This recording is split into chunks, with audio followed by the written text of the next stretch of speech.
Welcome to the Chill Like a Mother podcast. Today we're going to explore the transformative and healing power of music.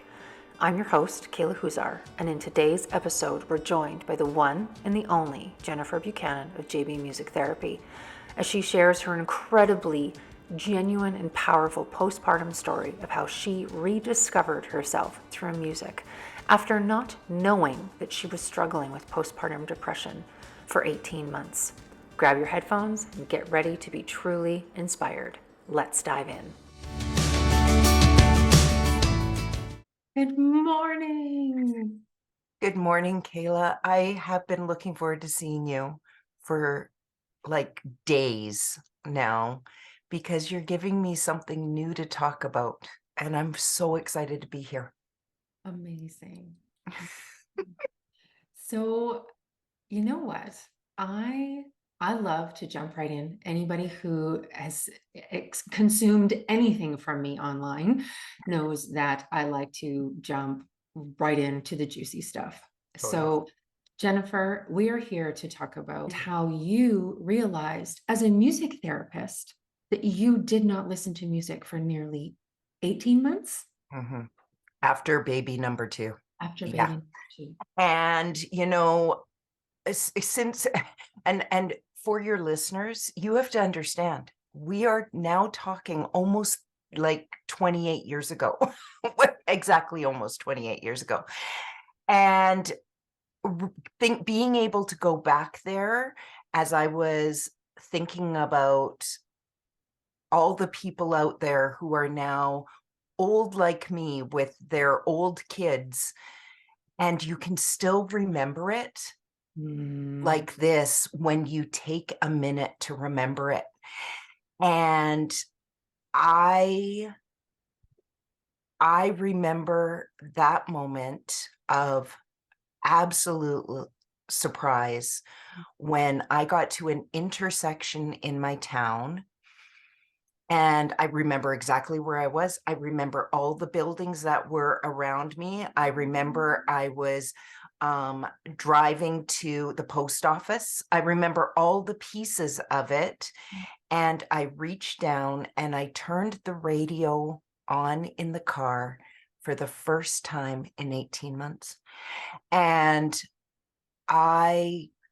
so it wasn't that I hadn't been listening to music, because of course I'm a music therapist doing the work, still plowing through, doing the work while the kids were little, the working mom, the not having time to go to any mommy and me groups because I'm working and and trying to find, the right daycare, and the kids are getting sick. And then you got to find out the other daycare that will look after your sick kids, and doing all those things and organizing my staff and trying to, do all the things. And what I didn't realize is that my car was silent and it had never been silent before those 18 months. I always listened to the radio. I always sang in the car. From the moment I learned how to drive, I was singing in the car and loving it and doing all those things.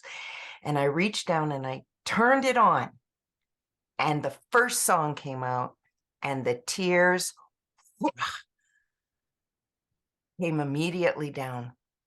And 18 months after your baby was born. But I also knew in that moment I was on my way to healing. I didn't know what I was healing from, but I was healing.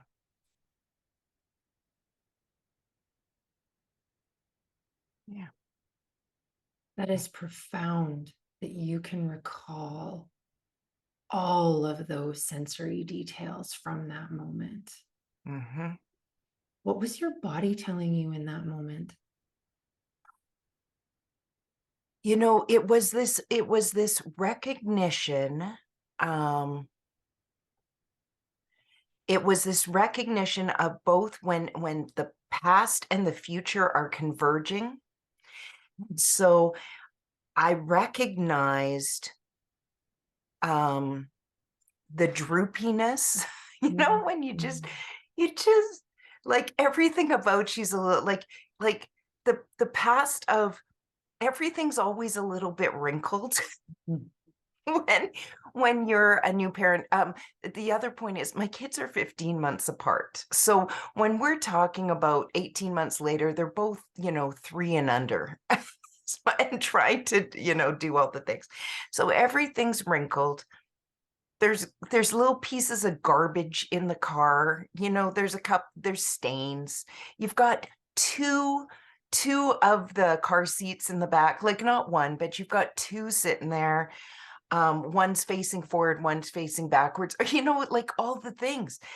And so you're there and you're feeling a little droopy, like you've disappeared in it. I was a part of my environment. So there was 50% of me that I feel recognized that in my body.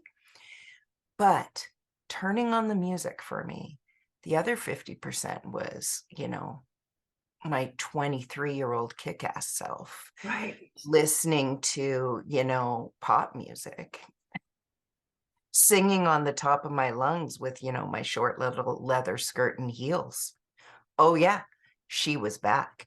So there was those two players in that scenario in that moment. And looking back on it, for the entire duration of raising kids in a home, you are going to always kind of be somewhere in between those things. And you're always going to find those things, but they're all you. And that would be my message now to people is, yeah, the wrinkles are a part of this. And so is, the kick-ass. Kick-ass self. The kick-ass self. Yeah, it's all you. How does music help you feel alive?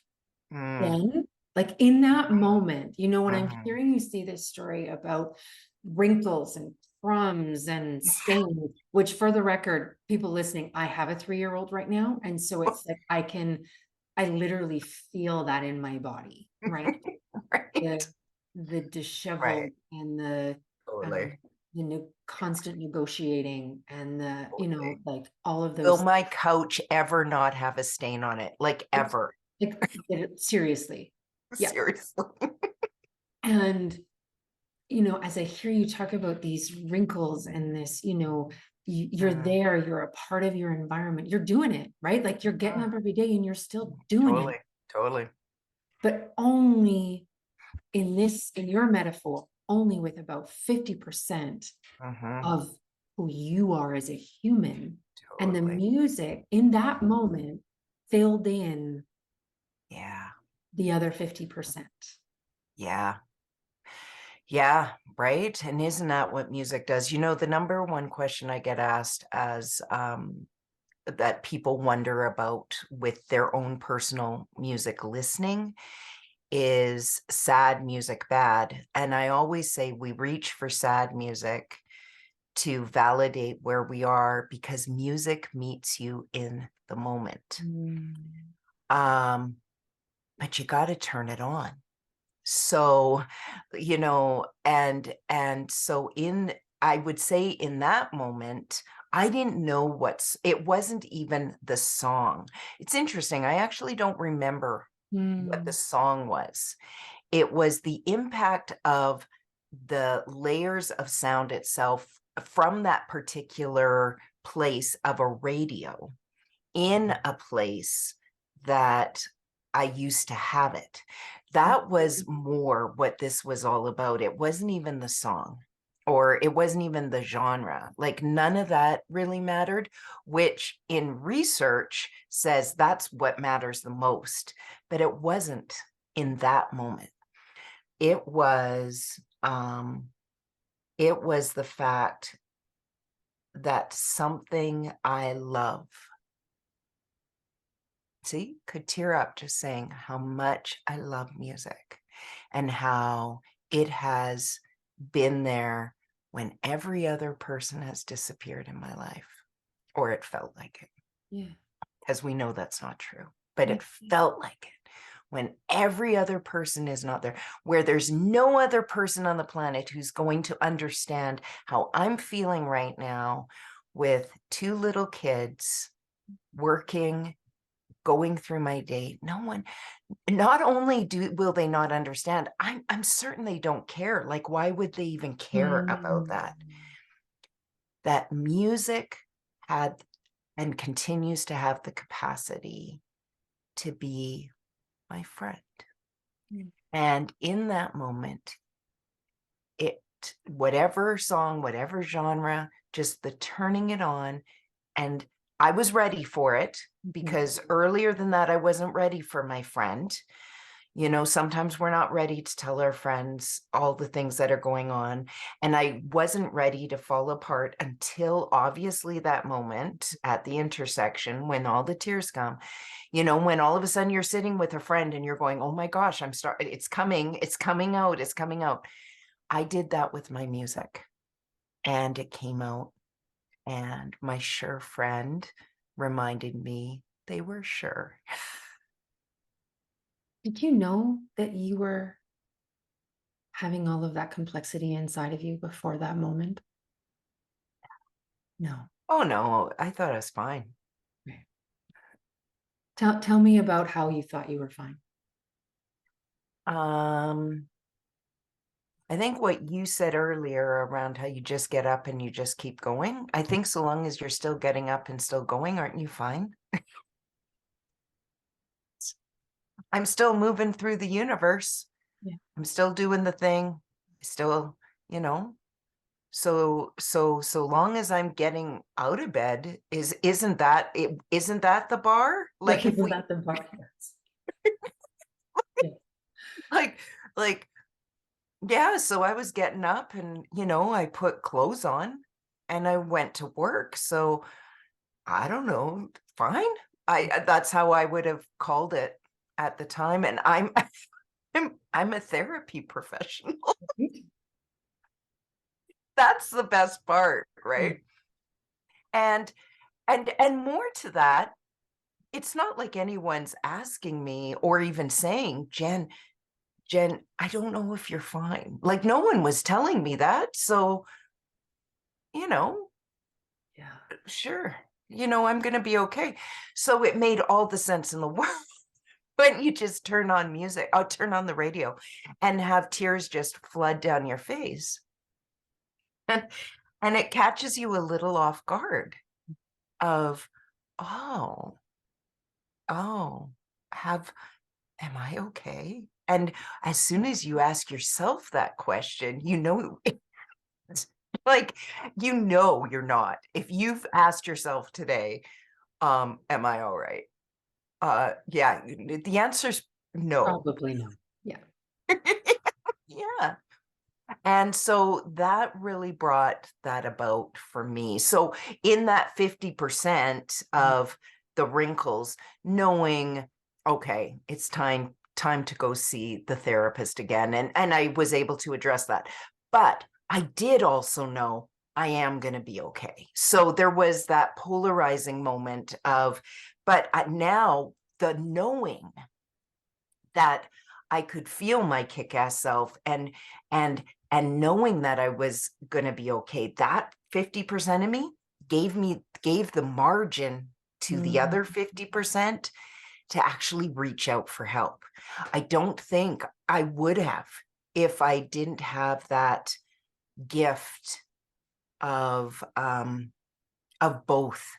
Mm. And so, you know, and I haven't thought about that before, Kayla, until this second. So how can we support people, you know, as therapists, as mothers, as people who just care about people? How can we help people, remind them of their kick-ass selves, so they can have the margin to look after the pieces that might not be feeling that in the moment? That's an interesting thought. That is an interesting thought for sure. And another interesting thought that I wanted to note is what you said about not being ready before that moment. Yeah. and how important it is to Mm. meet those realizations Yeah. without all this judgment and shame that you didn't notice it before then, right? Because Right. I think there can be so much Yeah. stuff that can come with a realization like that Yeah. of, man, have I been that out of touch? Man, am I not that Totally. connected? Man, what are Totally. the things that I have done or said to other people that might not have been from my kick-ass self, Right. right? Hmm. And and Yeah. even I think when women, I mostly work with women, so I'll use the word women who identify with women. When they come into the office and Hmm. they say, why didn't I catch on sooner? Why didn't somebody tell Hmm. me? All of these why questions with a little Hmm. side tablespoon of Hmm. should, with a little Yeah. bit Yeah. Yeah. like, Yeah. and my Yeah. response almost always is, you didn't know then. You You don't didn't know what know you then. don't know. No. It feels good knowing other people go through things, right? Because that's the um look at all of us who don't know Mhm. together. Yeah. Together we don't. No. There's Oh, something comforting about that too, that eh, I mean, again, I'm looking back almost 30 years ago, and and both of the births were not the easiest births. Um, they said because I was too stressed, whatever. Like, yes. yeah. and and looking back on that and knowing you weren't alone, um, and things are different now, and we talk about these things a lot, where there probably was this time in this evolution world that we've been in, where all of us mothers would have been hanging out, and maybe we would have been getting these out a lot sooner. It's hard when we're in our walls and hiding, and feeling that shame and embarrassment that you might not be doing all these early things right. Not knowing how to do stuff. So maybe it sheer, like, seriously, we solve all our problems by living in community again without walls. And yeah, that's very interesting, but it is nice to know not being alone. That even feels good today. Yeah. Yeah, I too was around 18 months when I had the epiphany that it really wasn't okay, up until one of those moments. Actually, it was 6 months. It was about 6 months postpartum when I signed up for an art journal class. Mm. And I wanted to go so desperately because creativity had always been my friend. And I signed up. It was a whole mental gymnastics of, do I do this on maternity leave? I'm not getting paid as much as I was before, all of the things. All the things. And I signed up for it and it got canceled. Oh yeah. Yeah. And I was devastated, Yeah. but I also was not devastated. Like there was this weird, like, okay, I was looking forward to this thing. This thing was going to be the thing that made me feel better. Right. And when it was canceled, there was an interesting kind of switch that happened in me where I didn't fully recognize that I wasn't okay yet. Hmm. But there was this part of me that knew that it was coming. It wasn't here yet, Yeah. but it was coming. It was coming. And Yeah. I think as a parent, which I've heard a lot of my clients say, I didn't know how to merge those two identities. I didn't know how to No. merge mom, me, Hmm. struggling, perfectionist, people pleasing, the Hmm. labels that I didn't know then that I know now, Hmm. and creative me. Hmm. I didn't know how to do that Hmm. together. Mm-mm. Yeah. So now, 30 years later, what I can tell people is it happens. The integration eventually happens again. And maybe it will happen for others. Like, that's the thing, this huge Right. spectrum of experience for people. But for me, it began to happen again. And you do literally feel like you're coming back and landing into your body. There's no longer the past with the future self, but it all comes into this one. And then you just have other things you're gonna have to go Yeah. through. No, like, yeah. Yeah. And Yeah. that's a whole other interview. Yes. Yeah. Yes. And I think it's one of the messages I think that social media can unintentionally create, Mhm. that it gets better at some point, that at some point it Yeah. gets easy or Yeah. easier, Right. Right. right?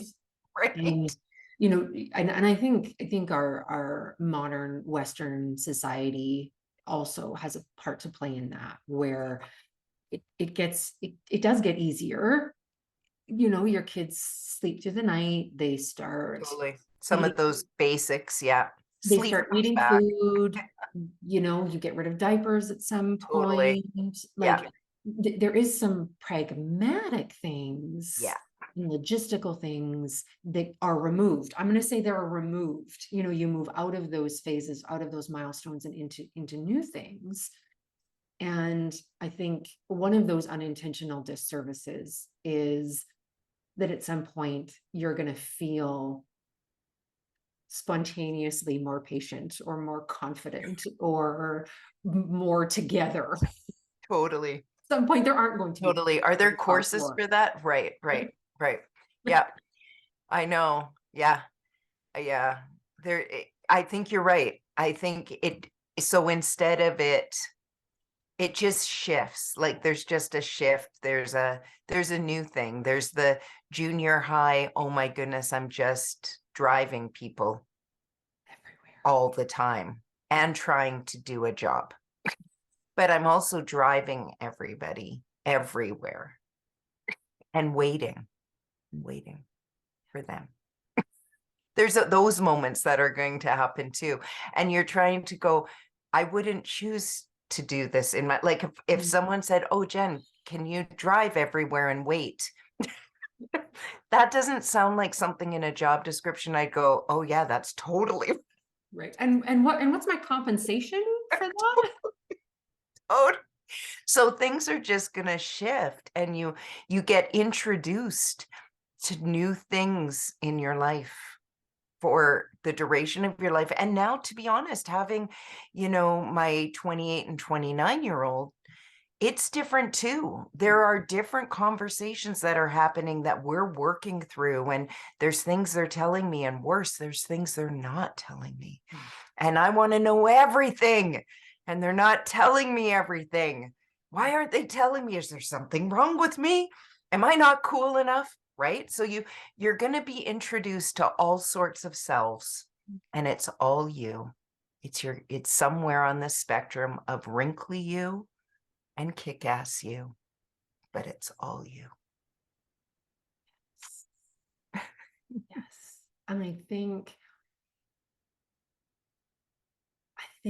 finding the thing that makes you feel kick-ass is so important for you. Mm-hmm. Music, Mm-hmm. and for me, creativity. Mm-hmm. And some good high heels. Oh yeah. All, like, it's whatever that is for you. Whatever the thing is. Yeah. Yeah. Whatever the thing is that makes you feel alive, Totally. that makes you feel vibrant Yeah. and yeah, and alive. And I think these moments that we've shared between decades, but with the same theme, Mm, are there's gonna be times in life when you feel like your wrinkly self. totally. And there's going to be times in your life when you feel kick ass. Mm-hmm. and Yeah.